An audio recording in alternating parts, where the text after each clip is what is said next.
Chapter 1083. Yannick said something to the armed guard behind him in a cold tone, after which the armed guard forcefully escorted Wilbur to an office. Yannick placed his feet on the table and lit a cigar.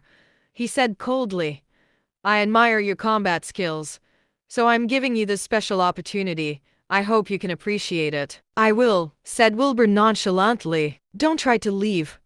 Those who tried to leave without my permission were shot to death.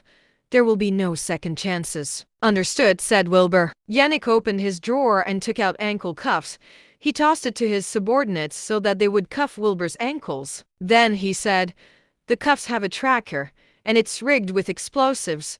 If you try to leave or forcefully remove the cuffs, boom." Yannick made a gesture of an explosion with his hands. He laughed loudly and said, "It will blow one of your legs off, and we'll find you immediately.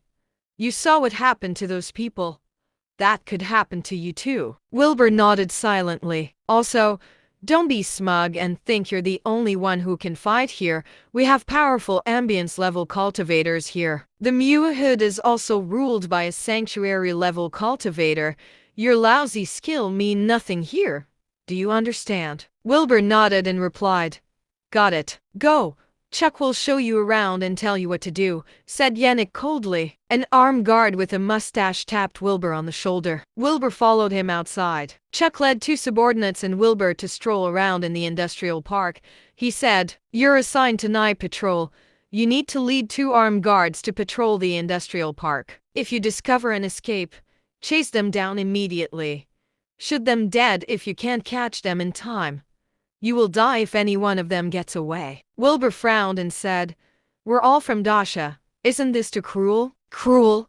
It's the world that's cruel, not us." Chuck led Wilbur to an apartment after saying that, then assigned him a room. Wilbur was surprised to find himself being assigned a room all to himself. It seemed like being a combat cultivator had its perks no matter where he went. Chuck left after giving Wilbur some instructions. Wilbur lay on the tough bed and fell into deep thought. People were treated inhumanly after they were scammed here. It was the first time he saw something tragic like that.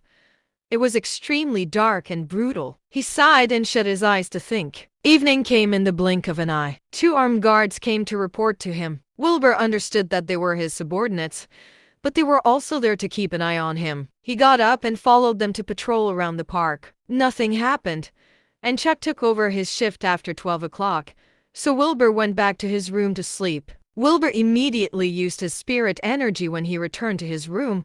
He created an illusion of himself sleeping and effortlessly removed his ankle cuffs. He then walked out of the room. He slipped out of the industrial park and stood on a hill. He looked over the industrial park and memorized the layout. However, he did not know where to begin to look for the Tiger War amulet. Suddenly, he sensed a powerful spiritual ripple coming from the mountains. Wilbur was stunned.